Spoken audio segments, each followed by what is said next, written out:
Hi mga Sagittarius! Kamusta? Welcome back to Pinay Angel Tarot. This is your August kapalaran para sa mga Sag. General love reading. Although baka may mensahe din sa career nyo. Pero tingnan natin guys. Depende kung anong card ang lalabas. So, ang titingnan natin ngayon is yung person mo, yung taong nasa isip mo. Or baliktad pala, yung taong iniisip ikaw. May lumipad na card eh. So, ready ko lang yung mga cards nyo, guys. Kamusta naman kayo? I hope okay naman kayo dyan, mga Sag. Comment present para alam kung nanonood kayo. Okay. Oh my gosh. Grabe ah. Nakikita ko na yung cards nyo. Kuha ko din kayo ng oracle cards. Oh, wow! Oh my gosh, my love. Okay, may love card ka. Sa totoo lang, hindi ko pa nabunot yung card. Nababasa ko na yung word na love eh. Para sa'yo. Okay, tingnan natin. Meron ka ding enlightenment and power. Oh my gosh. So, sabi dito, love conquers all. Dahil sa love, kahit ano pwede mangyari, kahit gaano kalaking problema or challenges, kayang harapin, kayang malampasan dahil merong love. Enlightenment, with enlightenment, there is no separation. We recognize that we are one with the divine. Alam mo, mahal ka nitong taong to, mukhang nagkaroon siya ng realization ngayon. Na-realize niya na matindi yung pagmamahal niya sa'yo. Power, the power of love is like a magnet drawing two souls together. Alam mo, napaka-strong ng attraction niya sa'yo, ng love niya sa'yo. Para siyang minamagnet sa'yo eh. Definitely, mahal ka nitong taong to, na-attract siya sa'yo ngayon. Parang ngayon lang niya na-realize to eh. Or posible, matagal na din naman niyang alam na mahal ka niya. Pero ngayon, ang tindi ng energies na to. Meron siyang enlightenment. And I feel like papasok yan sa buhay mo. 222 on the clock, angel numbers. Ayan. Papasok sa buhay mo itong taong to. Pero tingnan natin yung mga cards dito. Okay. Overall energy is the wheel of fortune. So ito na nga, merong nagbago sa kanya. Nag-iba yung tingin niya sa sitwasyon. Meron siyang pinaglaban dati. Pinaglaban niya yung sarili niya. Pero ngayon, umiikot yung gulong ng kapalaran. And I feel like sa pagbabagong ito, ikaw naman ngayon yung ikaw yung hahabulin niya kasi napakalakas ng love niya sa'yo. Also guys, take note na Leo season ngayon and Lionsgate portal is open today, kaya talagang napaka-intense na mga pagbabago ang pinagdadaanan ninyo mga Sag. So dito natin malalaman sa reading natin. So yung person mo mukhang papunta sa'yo to ngayon. Siya mismo yung magti-take the lead. And then yung cards na lumabas dito, 6 of Cups, 6 of Swords, Knight of Pentacles, Page of Wands, and the 3 of Swords. May mga memories kayo nitong taong to na mukhang binabalikan niya yung memories na yon. Kasi para sa kanya, pangmatagalan na yung mga memories ninyo. Hindi niya ma-resist. Nagbago yung energy niya, may bago sa kanya, pero may problema. Ayan, may balakid pa rin na kailangan harapin or kailangan ayusin sa connection nyo. Ang nafe-feel ko ay soulmate mo to or di kaya twin flame mo tong taong to. So, ayan yung cards. Mahal ka niya eh. Talagang nasa puso ka nitong taong to. And then, yung next cards mo, 10 of Pentacles, 5 of Cups, 2 of Swords, 8 of Wands, and the Lovers. Oh my gosh, guys! So, una sa lahat, nakikita ko dito, komportable na siya sa'yo, may pinagsamahan na kayo. Pero, ang nangyari is, posibleng nagkaroon ng hiwalayan at nagdalawang isip, baka merong third party. Yes, meron ng third party. Pero sa dulo, nagbago yung sitwasyon, nagkaroon ng pag-uusap. At may bagong desisyon at ikaw na yung pinili niya dito sa desisyon niya. So, yun nga yung pagbabago dito kasi posibleng nagkaroon siya ng ibang option at doon niya binigay yung panahon niya Pero ngayon, nare-realize niya na naging selfish siya sa'yo at komportable tong taong to sa'yo. Nanghihinayang siya sa tinalikuran niya nung pinili niya yung third party. Pero ngayon, ito na, binubuksan niya yung isip niya, magkakaroon or meron ng communication at malalaman mo din na ikaw yung pinili niya. Ang nakita ko is bibigay niya ng buo yung sarili niya sa'yo. So, napakaswerte mo, Sag. So, gusto ko mag-clarify ngayon.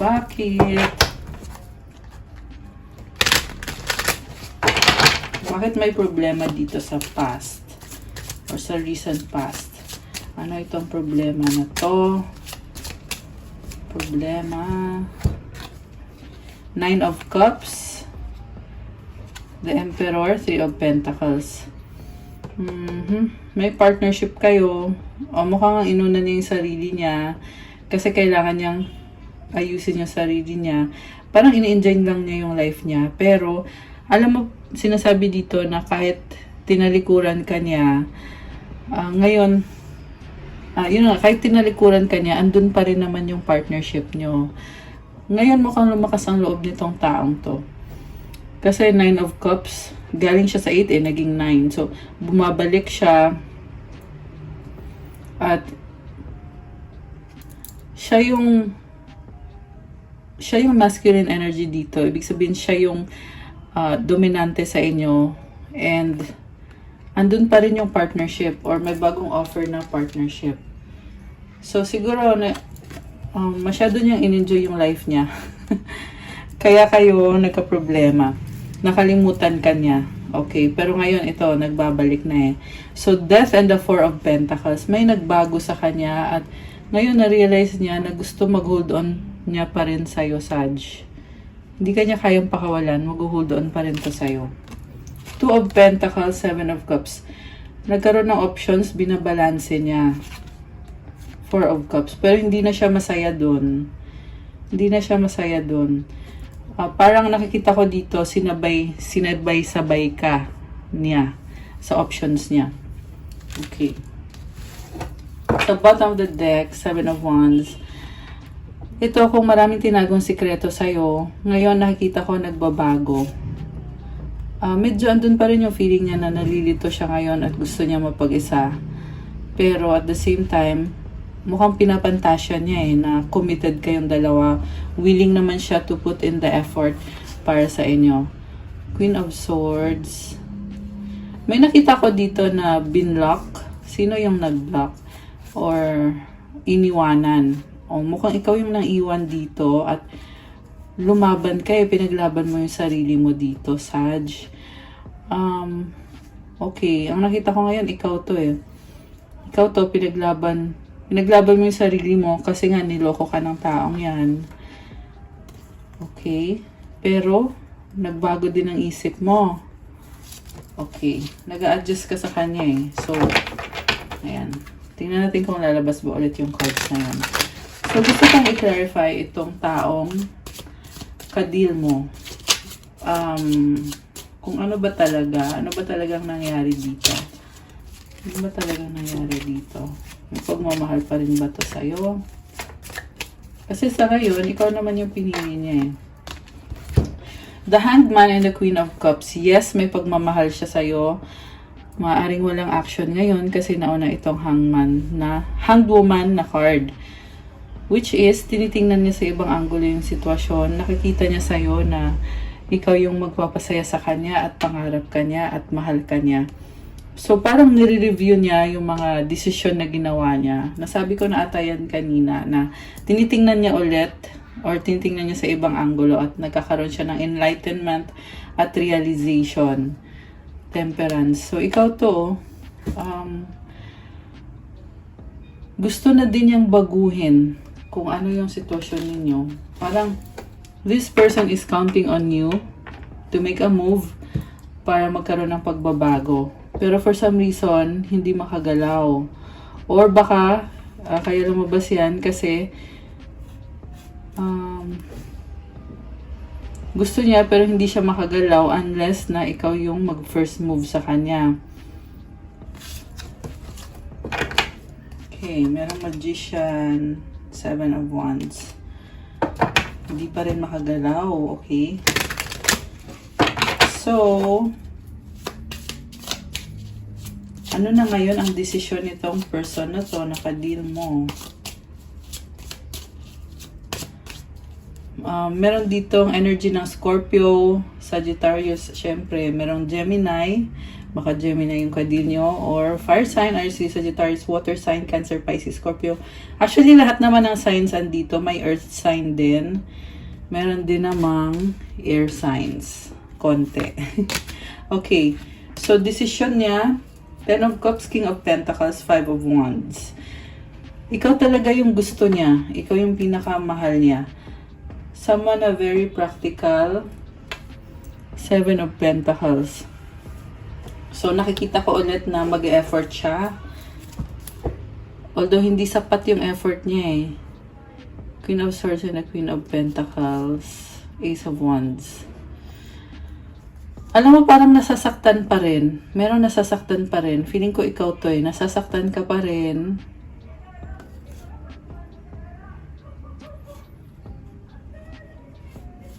Parang inapakan yung pride mo. Okay. Merong Leo energy. Merong Aquarius. Okay. Pero ikaw yung pinili niya. Nagkikare sa'yo to. May mga tao dito sa paligid. So, ay, posible yan. Yan yung mga temptasyon. Kung sino man tong mga taong to. Pero ikaw yung gusto niya eh. Okay. Gusto kong gamitin yung isang cards. Tingnan natin guys. Ano bang energy ng person mo towards you? Person ni Sag. Mahal ka nitong taong to. Oh my gosh. King of Cups, unconditional love, romance, Knight of Cups. Parang tinatago-tago niya sa'yo na romantic yung nafe-feel niya. 222 ulit on the clock. Ayan, angel numbers. 1222 actually. So, ito siya oh. Sobra kanyang mahal. Water sign, Cancer, Pisces, Scorpio. Or someone na napaka-lakas ng intuition. Medyo emotional. Pero tinitiis niya. Secretly, meron siyang nafe-feel na attraction. Parang iniisip niya, kailangan kita, Sag. Ganon yung iniisip ni person mo. King of Swords, merong air sign, Gemini, Libra, Aquarius. Medyo manipulative siya. So, kaya siguro kayo hindi nagkasundo. Queen of Pentacles. Kasi gusto niya mag-focus sa career or sa sarili niya. Kaya minamanipulate niya yung mga sitwasyon sa paligid niya. Pero sobra kang mahal nito. Queen of Cups, Queen of Swords, Knight of Swords. Oh my gosh. So, may nakita kong hindi kayo nagkasundo, nag-away kayo. Ayan, merong nag-clash eh, pero ayan, mahal ka nitong taong to. Okay, bakit nagbagong isip nitong person mo?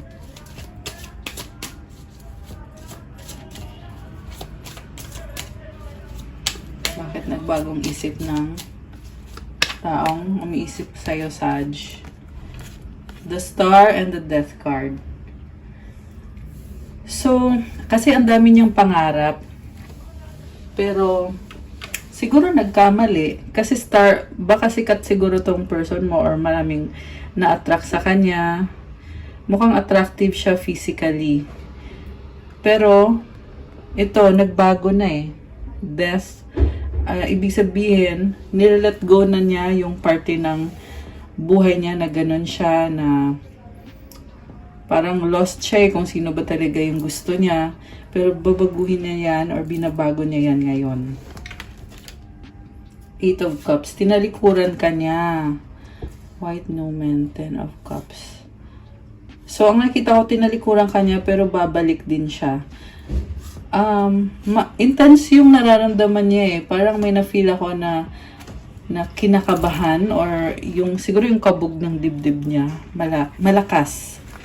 Ayan, and ang nakita ko is once and for all, babalik siya at itatama or itatransform niya yung situation ninyo. Although, andun yung feeling na sobra yung kaba niya. Kasi hindi na siya masaya na hindi kayo okay.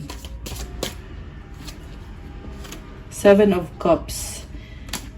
Again, lumalabas dito na isip ng isip tong taong to eh.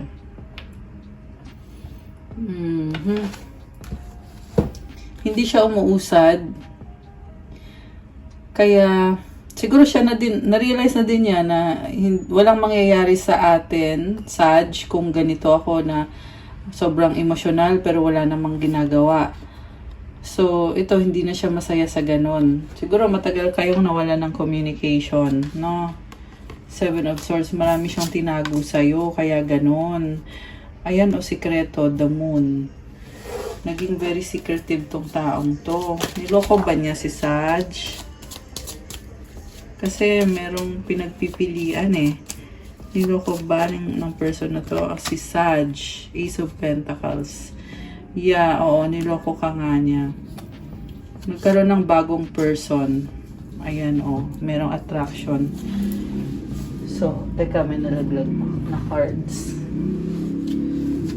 So, ito lumipad to eh. Nine of Swords, Five of Pentacles, High Priestess, and the Hermit. So, nagkakaroon na siya ng depression kasi hindi kayo okay. Parang hanging, naging hanging yung connection nyo. Pero tahimik lang siya, tinitiis niya. Pinili niya na itago lahat ng pinagdadaanan niya, lahat ng hirap at sakit. So, okay, or baka ikaw to na ito yung pinagdaanan mo nung nalaman mong niloko ka ng taong yan. Kasi may nakita din ako dito na bagong simula para sa'yo. Nagkaroon ka talaga ng moments dito na iniiyakan mo yung mga nangyari na niloko ka ng taong to. Pero sa dulo, uunahin mo, pa-prioritize mo yung sarili mo. Ayun, tinatago mo talaga eh, na iniyakan mo to. Andun pa rin yung feeling na nagsastruggle ka, nahihirapan ka pa rin. Pero, you will follow your heart. Ayan, Ace of Wands. Mas pipiliin mong maging practical ngayon. Okay, anong susunod para kay Sag? Knight of Cups. Alam mo, ikaw din may bago ka ding offer sa kanya. Queen of Pentacles. Kailangan yung isa't isa. Page of Pentacles. Merong gustong mag-sorry. So,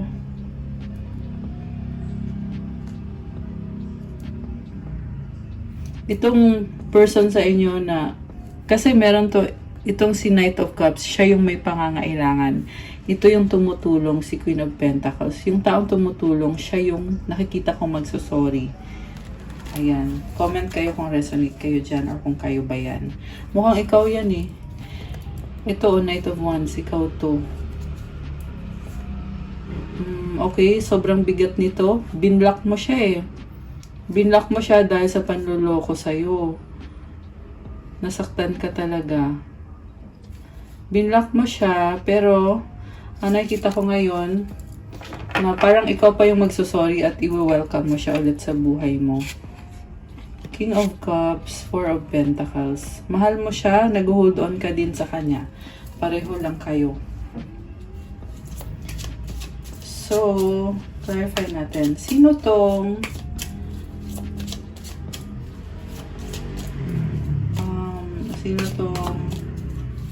nagdesisyon? Oh my gosh! The Lovers. Baka may kadil kang Gemini. Alam mo, mahal yung isa't isa pareho. Guys, nakakaloka. Actually, dito ako nakatingin, oh. Ayan, sa The Lovers na card. Tapos lumabas ulit The Lovers. Strong attraction. So, you cannot deny na gusto nyo isa't isa. So, bakit pahihirapan nyo pa yung sarili nyo? Diba? Pwede naman kayong magsimula ulit. Kailangan ng kapatawaran kung nagloko man itong person mo, Sag. Pag-usapan nyo. Kasi nare-realize na din niya na mahal ka niya at ibibigay niya din ng buo yung sarili niya sa'yo. Pareho lang kayo. Possible na twin flame kayo nitong taong to. Kasi itong Lovers, twin flame connection to eh. Twin flame energy. So, ano ba ngayon yung twin flame? Yan yung counterpart mo, merong masculine, merong feminine.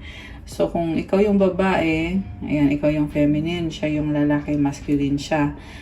Kumukonect kayo sa isa't isa, kasi siya yung kahati mo. Yun nga, twin flame nga yung tawag doon. At ilang lifetime na kayo magkakilala at magkakasama nitong taong to.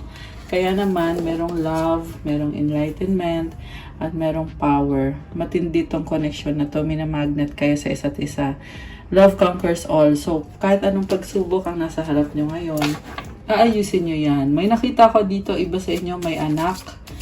Kaya dahil sa anak, parang tumitindi yung pagsiselos eh. Kung pag may duda kayo na may iba na siya, so very intense.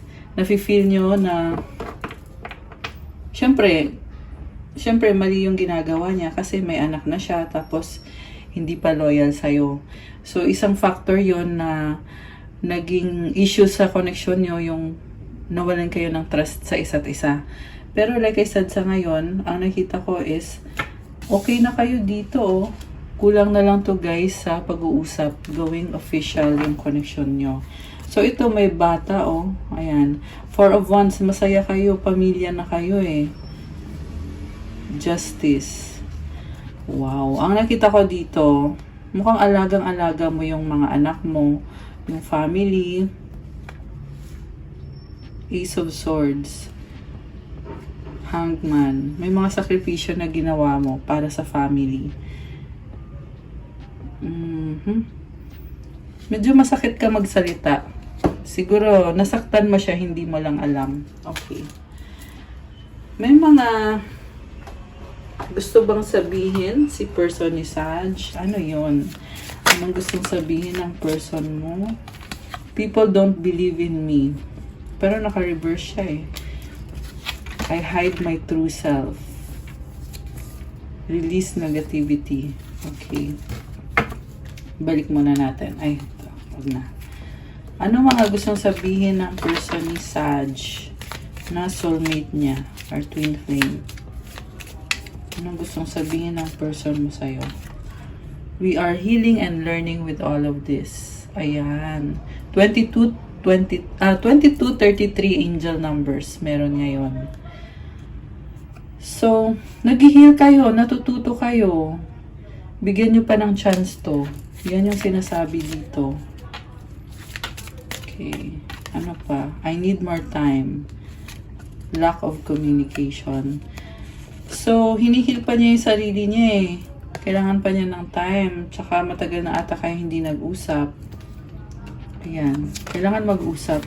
Huwag niyo isarado yung pintuan niyo sa taong yan. May childhood trauma siya. Ayan. Isa pa yan na kailangan niyang ayusin sa sarili niya. Meron kang challenges. Meron kang I love you. Please help me. I need it. Okay. Tingnan natin kung lalabas ba ulit yan. Ano pa mga gustong sabihin ng person ni Sag? I will do everything I can. Nagtatry naman siya eh. Nagtatry siya. Oh, ito lumabas ulit. Oh. Please help me. I need it. Open your mind. So, matagal din niya tiniis nung sinarado mo yung mind mo sa kanya. Pero, yan yung hinihiling niya sa'yo. Nabuksan mo daw yung isip mo. Kasi sobrang attracted siya sa'yo. Being near you is intoxicating. Oh my gosh. Grabe! Okay, ano pa ang mga gustong sabihin ng person ni Sag? I need you to make the first move. I appreciate you. Oh my gosh! So, na-appreciate ka naman pala niya eh. Pero dapat sa'yo daw manggagaling yung first move. Thinking of you makes me smile. I have hope in us. Talagang umaasa pa rin sa'yo to. Sag.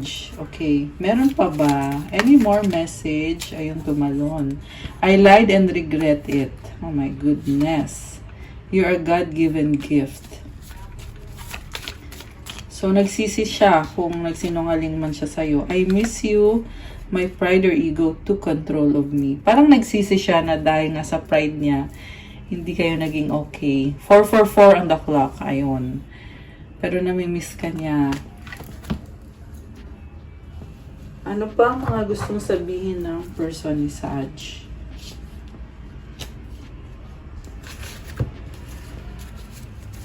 Ano pa ang gustong sabihin ng person ni Saj? Oh, ito ulit. I regret lying to you. Oh my gosh. Nagsisi naman siya. Sometimes I stay awake thinking about you. You were the best thing in my life. Oh my gosh, guys. The timing just wasn't right for us. I'm not available. Kailangan niya talaga ng more time. Yan yung napipick up ko sa kanya. I bury myself in work to forget you. Binibisi na lang niya yung sarili niya para hindi kanya maisip. Pero namimiss ka niya. I want to feel that way again. So, gusto niya ma-feel ulit yung pagmamahal mo sa kanya. I feel you even though we are apart. Oh my gosh! Iniisip ka talaga. Oh my gosh, guys! I love you unconditionally. Ayan, Saj. Sobra kang mahal. We both know I'm not the one for you. Alam mo, mahina yung loob niya ngayon. Although kanina, sabi ko nga, may lumabas naman na lumakas yung loob niya eh. Pero meron pa rin talaga, may natitira pa ring doubts. I wonder if you're happy without me. Medyo nagsiselos siya. No? Siguro, may mga threat. Maganda ka siguro, Saj. Kaya nagsiselos yan. I am grateful for the spiritual lesson. Just being near you is intoxicating. Oh my gosh! 2 beses lumabas yan. Matindi yung attraction dito. Being near you is intoxicating. Ayan, oh. Spiritual talaga yung connection ninyo. So, be open-minded. Anong advice para sa mga Saj? Tingnan natin.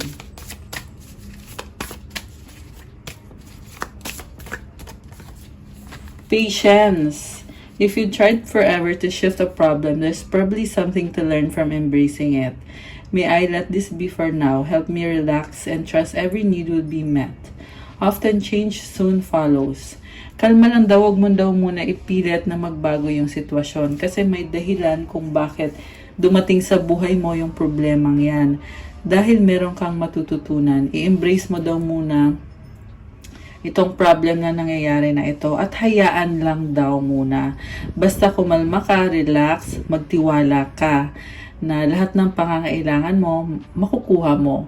Kasi pag ginawa mo yon, magbabago yung sitwasyon. Oh my gosh, guys, ang ganda nito. Ayan, screenshot nyo yan kasi napakagandang advice nito. Pwede nyo i-screenshot para maalala nyo. Pwede nyo balik-balikan. Ayan, okay? Okay, guys, that's what I have for you, Saj, para sa'yo. August Kapalaran, thank you for watching. I-like nyo na tong video na to, comment kung nagustuhan nyo ba, or kung nag-resonate ba, or kung ilang % nag-resonate. Subscribe and hit the notification bell. Kung kailangan nyo ng gabay, kung nag-resonate kayo at kailangan nyo ng more information, you can book a private reading with me, message me sa Viber or sa WhatsApp, or, yun. Tingnan nyo po sa description box. Ayan, nakalagay dyan yung contact details. And you can check out my Instagram if you want to start your crystals journey. May mga crystals na tutulong sa'yo for self-confidence, attract love, attract money, calming, anti-stress, and success, focus. Lahat po ng crystals, guys, ay meron niyang special prayers. Kaya talagang ramdam mo na malakas talaga yung mga crystal kapag galing sa akin. May mga mantras pa yan, may mga rituals na pinagdadaanan yan. Hindi yan basta-basta. So, message na lang kayo, guys. Thank you, Saj. Have a good day. God bless you all. Stay safe. I'll see you again soon. Love you, guys. Bye!